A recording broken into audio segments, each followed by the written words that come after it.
Somalia, a land of 5 million people, people who have for generations traveled their arid country in search of water for their herds. Some signs of modernization are beginning to appear, even in rural areas.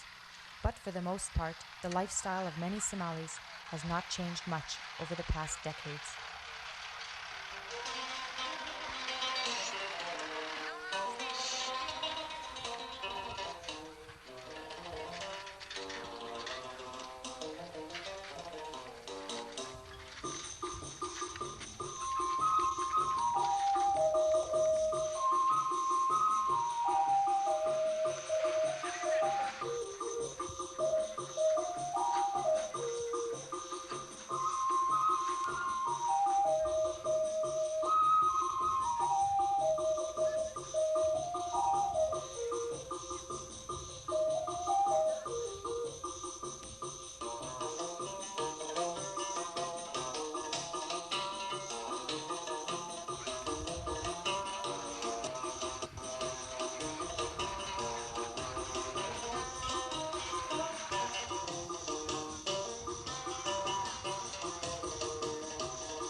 Somalia has been dramatically affected by the influx of refugees in recent years.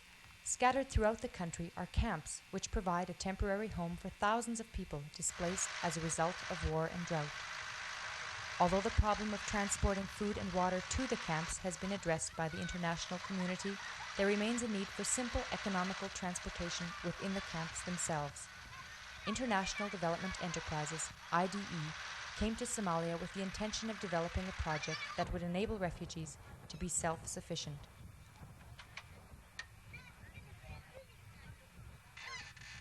The donkey cart, used mainly in Somalia's urban areas, had not been introduced to the refugee camps. Being nomads, the refugees were in fact entirely unfamiliar with the use of animal-drawn vehicles. In the capital city of Mogadishu, iDE designed a project that made donkey carts available in the refugee camps.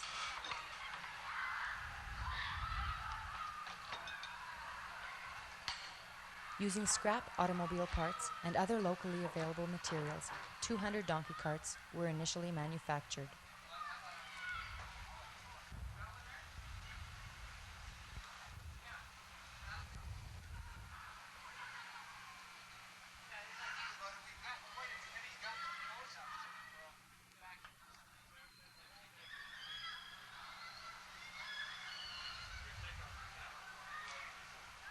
In collaboration with other volunteer organizations, iDE was able to make these donkey carts available to interested refugees.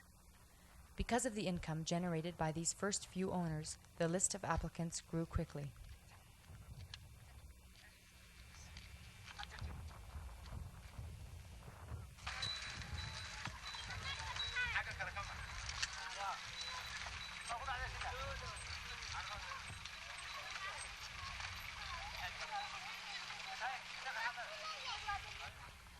A donkey cart, which costs a refugee approximately $400 American, can be paid off in 7 months or less. The average income earned by a donkey cart owner is $200 per month, though some owners triple that amount easily. When compared with the average per capita income of $120 per year for Somalia, the enthusiasm of refugees for donkey carts is understandable.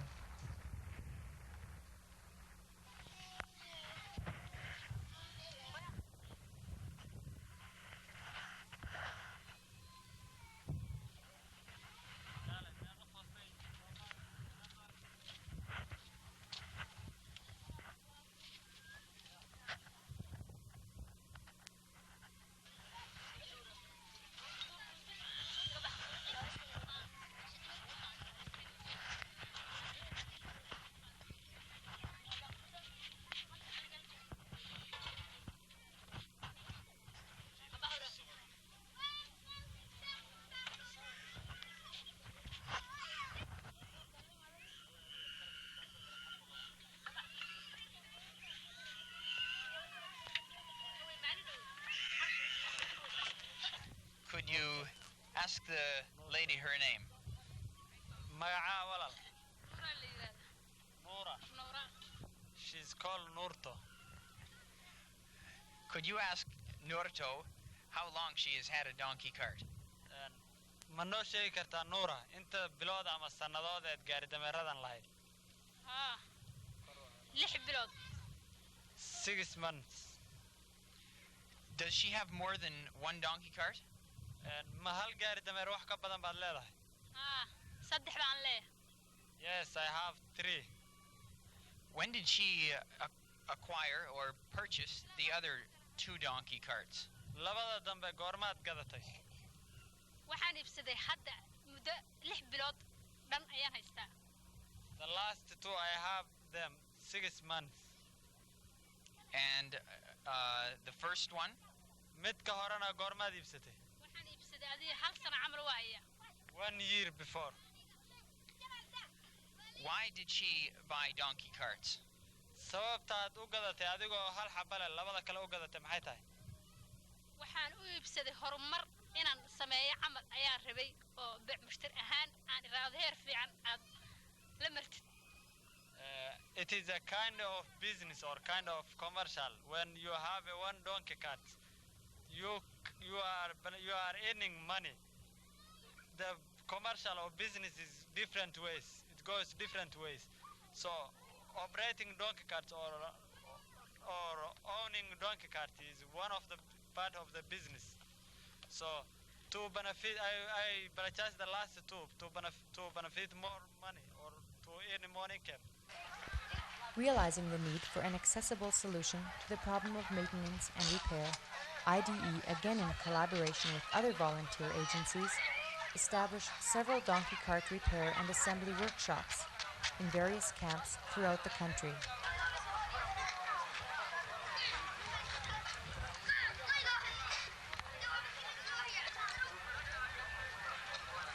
Trainees have learned not only basics in the repairing and actual manufacturing of the carts, but have used their skills and tools to diversify and provide other maintenance services to people in areas surrounding the camp.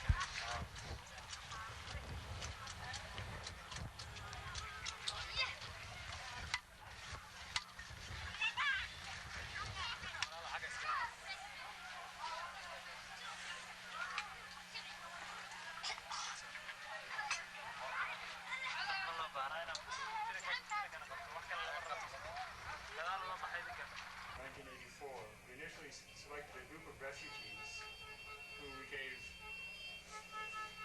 basic training to. From that group, we then ended up with these 3 trainees. We provided the training and the tools and assisted them with this workshop here. We're also supplying the raw materials for the donkey carts. They have approximately 10,000 shillings worth of tools here, and the welding machine they have costs about 60,000 shillings. The way they've been paying off for their tools has been through making donkey carts, which iDE in part distributes. They distribute 50% of the carts themselves. The way we've organized it with this welding machine, because it's so expensive, we sell the donkey carts, or let them sell the donkey carts at 8,700 shillings each. The materials only cost 6,100 shillings. Of the 2,600 shillings, they get 600 shillings cash, and then 2,000 shilling goes to paying for the welding machine. So after they've made approximately 30 donkey carts, the welding machine belongs to them. And it's the same with all the other tools, that they have been repaying for their tools by building donkey carts, which then iDE distributes on credit to poor refugees who can't afford to pay cash.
soo iibsada gaas kala dadkenin waana maxamediga nala zawuri yaba iska baaleen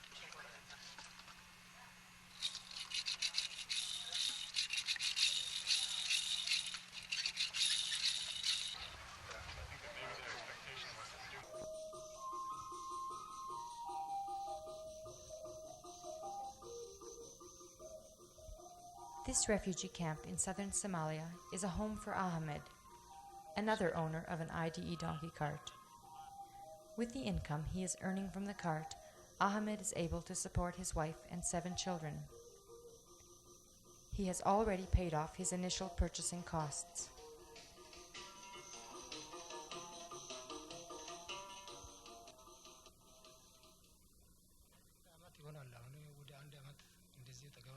So now that he has the donkey cart paid off, what is he doing with the income that he earns on a daily basis?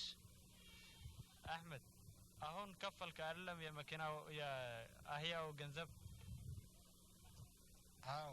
كفية من دم تعرقوا جنزبوا أهون متقاموا جنزب كأهياجا من دم تسرعهم አሁን ሌላ ስራ ያደርጋል ለልጆቹም ጠቃሚ ይሆናል ነገር ግን ለወደፊት አሁንም ደግሞ ሌላ እንደዚህ ያለ ነገር ትንሽ ለመገዛት ይፈልጋል እንደዚህ ያለ አህያ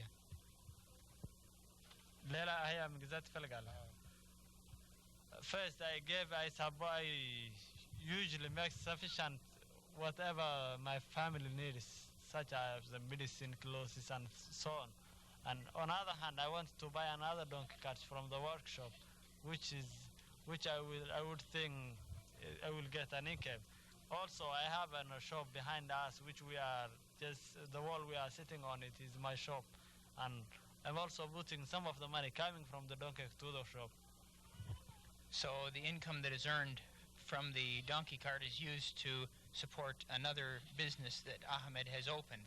Okay, we're standing inside the shop that is owned by Ahmed. Ahmed being one of the initial donkey cart owners here in the town of Coriolis. Some of the items that Ahmed is selling in his store include food items such as sugar, salt, and food oil. In addition to that, he sells such things as tea. And in addition to that, household goods such as soaps and cleaners and matches. And Ahmed uses the income from this shop to supplement that from his donkey cart business and plans to expand by buying another donkey cart. Ahmed reinvested the money he received from his donkey cart to open this shop.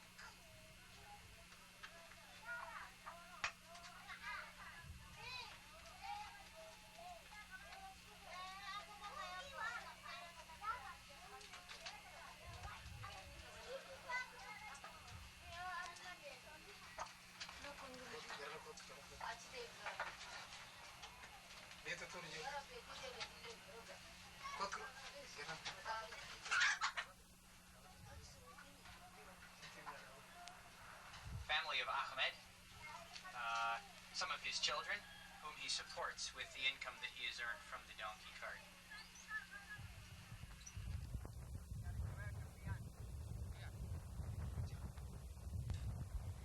Firewood, food rations, and water are among the most common types of daily loads that are hauled.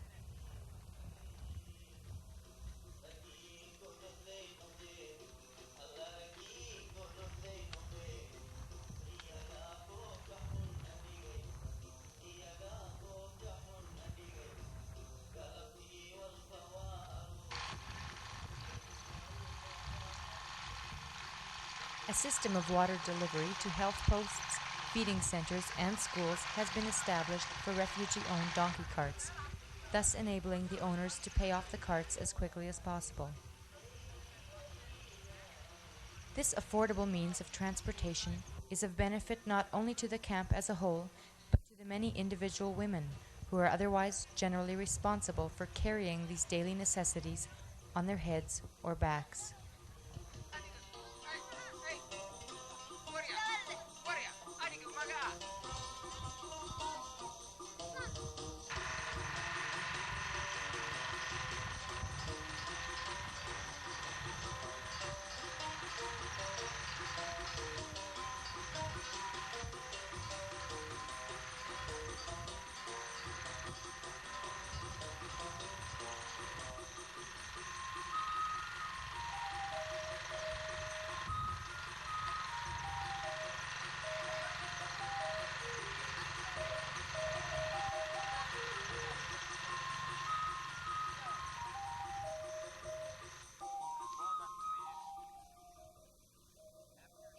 Feduma is yet another example of a refugee who has used the donkey cart to support her family and become self-sufficient.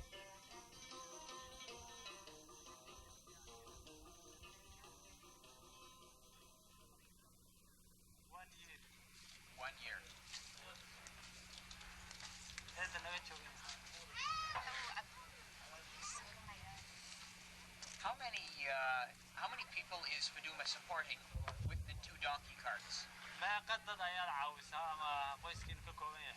qoyskan wuxuu ka kooban yahay 16 qoys. 16 people.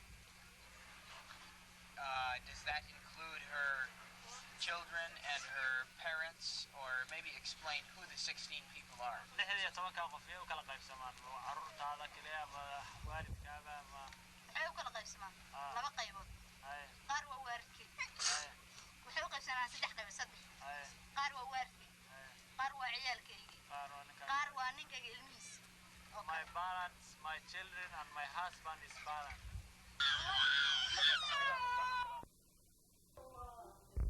With the income they earn from the donkey carts, the refugees are able to support their families while providing transportation not only to the camps, but increasingly to the villages in the surrounding areas. Most importantly, for many refugees, the goal of self-sufficiency is being realized. With the income she earns from the 3 donkey carts, is she and her family self-sufficient? And markaan ku weydiino Faadum Nuura ma dhici kartaa mase macquul ma tahay faa'iidada aad ka hesho hadeer 3 gaari inay kugu filaadaan adinka iyo cidda aad support garaysaba ama aad caawisaba? waxa weeye haye raashin yar baan qaadanaa fayl saad u sii badan ma nihin sababta waxa weeye saas baan u iibsan online oo qutulyoon aan ka raadsid dameeraha ahaanteed. Yes, we can be self-sufficient with the income that we are getting from donkey carts. Even now we are in a self-sufficient because we don't get much food from the free distribution. Only 3 of us is registered as a refugee, but rest of us are not registered as a refugee. Some of us came after the registration, and some of them has been born after the registration. So we are not registered all as a refugee, but we are self-sufficient with the income that we are getting from the donkey carts. Last question: could you ask if the iDE donkey carts have been helpful for her and her family in living here in the refugee camps in Jalalaqsi?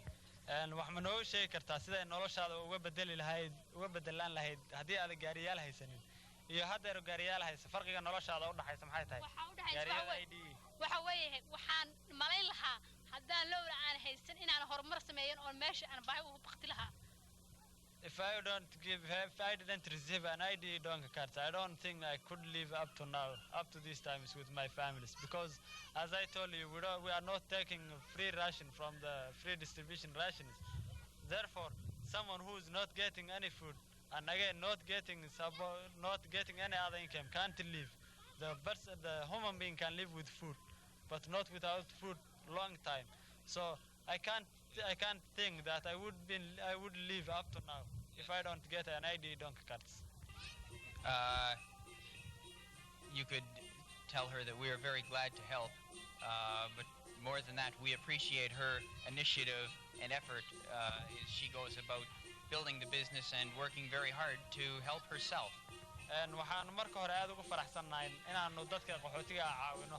waxaan ku faraxsanahay sida aad ugu shaqaysanaysaan ee ugu aragteen inay noloshiina wax uga bedelayaan iyo sida aad wixii aad ka soo saartaan aydan kaliya u cunaynin aad horumar kale ugu samaynaysaan ayaan ku faraxsanahay.